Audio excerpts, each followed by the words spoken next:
L'obéissance n'est pas une mince affaire, déjà chez les élèves d'un collège. Mais si l'on y regarde de près, elle pose un problème à tout le monde. Parce que chacun veut rester maître de sa petite vie, évidemment.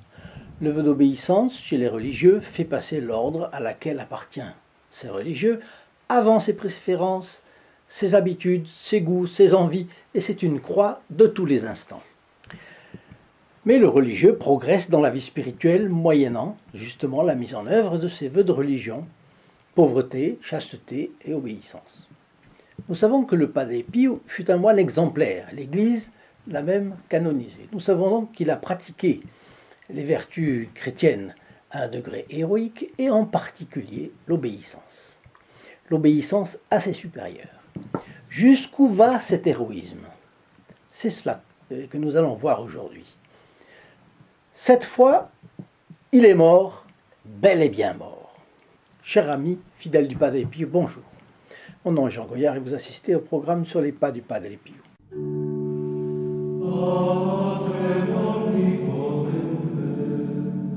Comme d'habitude, je m'adresse aux personnes qui arrivent sur la chaîne pour la première fois ou pour les premières fois. Et je rappelle que ces photographies sont hors commerce. Elles vous sont envoyées gratuitement en téléphonant au 08 05 36 08 47, appel gratuit depuis la France métropolitaine, coût d'un appel local pour les dom-toms, et ceux qui habitent le Canada peuvent composer le 1 844 398 88 67. Il y a une autre chose, ce sont les calendriers que nous avons également hors commerce et envoyés gratuitement en France et dans les dom-toms. Vous savez que ces calendriers ont été faits par des bénévoles de notre équipe et si vous voulez les avoir, eh bien, il suffit que vous les commandiez par la même voie, même téléphone, si vous habitez la France et les dom-toms. Sinon, eh bien, il faudra que vous nous écriviez un mail en nous expliquant comment on peut vous adresser quelque chose qui peut le remplacer. Alors, ces documents vous sont envoyés gratuitement, mais quelqu'un les paye. Et qui? Eh bien, ce sont les membres du groupe des protégés du Padre Pio. Vous avez plusieurs moyens de les en remercier, et ce serait de justice, pour commencer en priant pour eux. Parce que tous en ont besoin, tous nous adressent des demandes de prière, et je crois que vous pouvez bien prier pour la personne qui, justement, vous a permis de recevoir ces documents. Mais vous pouvez aussi venir les rejoindre dans le groupe des protégés du Padre Pio que vous verrez décrit dans la description de cette vidéo. Et si vous ne voulez perdre aucun des fioretti commentés sur cette chaîne, abonnez-vous. C'est gratuit au moyen du bouton approprié ici aussi dans la description de la vidéo, en actionnant la clochette et en cliquant sur l'option « Toutes ». Et comme toujours, bien sûr, j'attends vos commentaires auxquels je répondrai prochainement. À la fin de cette vidéo, je vous laisserai une magnifique prière qui a été assumée par les papes, parce qu'ils y ont attaché, c'est une prière par laquelle vous pouvez gagner, conquérir une indulgence plénière pour une âme du purgatoire. Il y a quelques conditions, il faut la réciter devant un crucifix ou une image d'un crucifix, et puis moyennant confession, communion et prière aux intentions du souverain pontife, évidemment.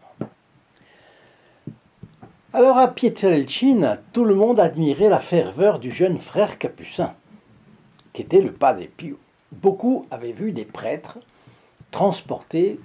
vraiment transportés face au mystère de la Sainte Messe, mais aucun comme notre bon Padre Pio, dont l'attitude était vraiment l'attitude de quelqu'un qui touchait vraiment, de fait, la divinité de ses mains. Mais un petit problème est apparu. Ces messes semblaient ne pas avoir de fin. Il est même arrivé qu'elles durent 4 heures d'affilée. Et ce n'était pas soutenable pour des laïcs qui avaient leurs occupations dans le monde des mères de famille qui devaient se donner à leurs obligations familiales ou domestiques, préparer un repas, etc. Les hommes qui devaient se rendre à leur travail. Alors certains ont dû interrompre leur assistance à la messe pour cela, au début. Malgré leur bonne volonté, certains fidèles ont donc commencé à en parler, et jusqu'au jour où un groupe de paroissiens est allé demander de l'aide à l'archiprêtre, le père Panoul. Et ce père Panoul a eu une idée lumineuse.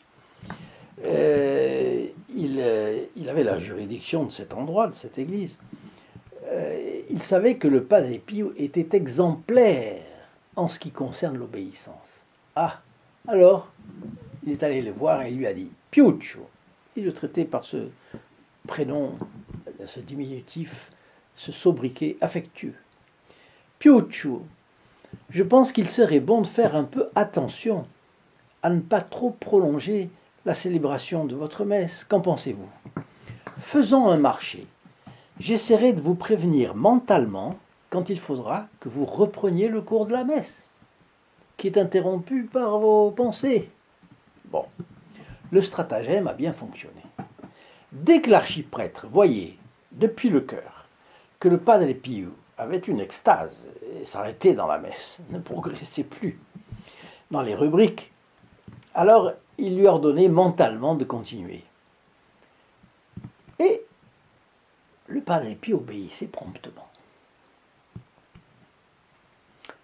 Donc, c'est incroyable comment, par la pensée, c'est pas de la télépathie, c'est pas de la télépathie, c'est l'ange du Padre Pio qui faisait l'intermédiaire.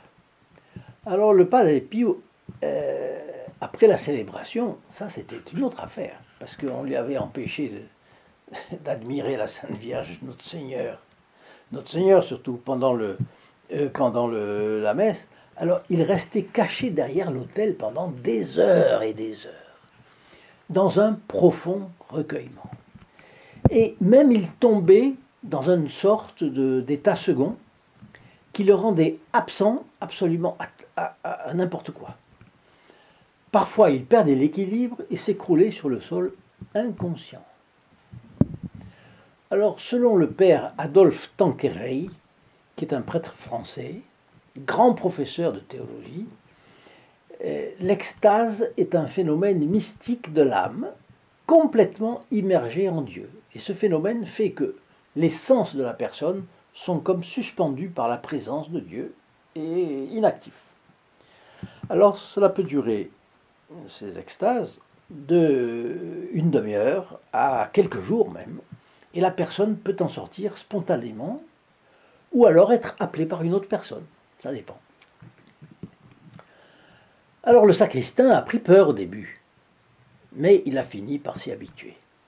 Une fois cependant, en revenant à midi pour sonner la cloche, à midi c'est l'heure de l'Angélus, comme vous le savez, il voit le Padre Pio étendu sur le sol devant l'autel, inerte. Et il l'appelle, il le secoue, mais il n'arrive même pas à le faire bouger. Alors il en oublie les cloches qu'il devait sonner et se précipite dans la maison paroissiale en criant « Monsieur l'archiprêtre, le moine est mort !» Le bon sacristain est saisi de voir que l'archiprêtre ne montre aucun étonnement. « Non, il n'est pas mort, non, il n'est pas mort, laissez-le tranquille. Sonnez la cloche de midi et rentrez chez vous. » Il va sonner la cloche de midi, il va chez lui, et à son retour, dans l'après-midi, le sacristain trouve le Padre Pio, de nouveau, sans signe de vie, au même endroit. Il accourt de nouveau au père Panulo et il lui dit, très agité, « Cette fois, le frère est mort, bel et bien mort. » De son côté, l'archiprêtre ne s'inquiète pas davantage. « Je vous l'ai déjà dit, ne vous inquiétez pas, il reviendra à la vie. » Et il va calmement voir le Padre Pio. Et là, il lui ordonne mentalement, au nom de son vœu d'obéissance, de reprendre ses esprits. Et là, eh bien, en quelques instants, le Padre Pio a été ressuscité, entre guillemets. Bien sûr, il n'était pas mort. C'est incroyable. Et ce n'est pas seulement l'ange du Padre Pio, c'était aussi l'ange gardien du Père Panulo. C'est ça la vérité, c'est la communication entre les anges.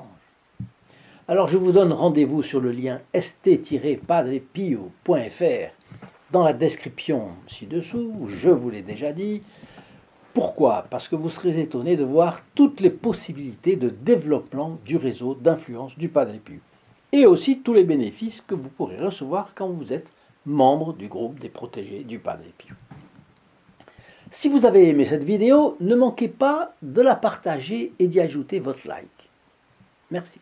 Alors maintenant, je vous transmets cette prière magnifique pour l'action de grâce après la Sainte Communion. Et qui en est l'auteur? Peu de gens le savent, c'est le père Théodore d'Almeida, oratorien, né en 1722 et mort en 1804. Et l'Église a repris cela et a conféré, comme je vous disais au début, des indulgences à cette prière. Et elles sont toujours valables. Alors, qu'est-ce que c'est que cette prière? Ô bon et très doux Jésus, je me prosterne à genoux en votre présence. Je vous prie et vous en conjure, avec toute la ferveur de mon âme, de daigner graver dans mon cœur de vifs sentiments de foi, d'espérance et de charité, un vrai repentir de mes péchés et une très ferme volonté de m'en corriger, tandis que je considère et contemple en esprit vos 5 plaies avec une grande affliction et une grande douleur, ayant devant les yeux ces paroles que le prophète David vous appliquait déjà en les mettant sur vos lèvres, ô bon Jésus. Ils ont percé mes mains et mes pieds, ils ont compté tous mes os. Ainsi soit-il. Chers amis fidèles du Padre Pio, je vous dis à très très bientôt. Au revoir. In nome del Padre, del Figliolo e dello Spirito Santo, e così sia. Sia lodato Gesù e Maria, e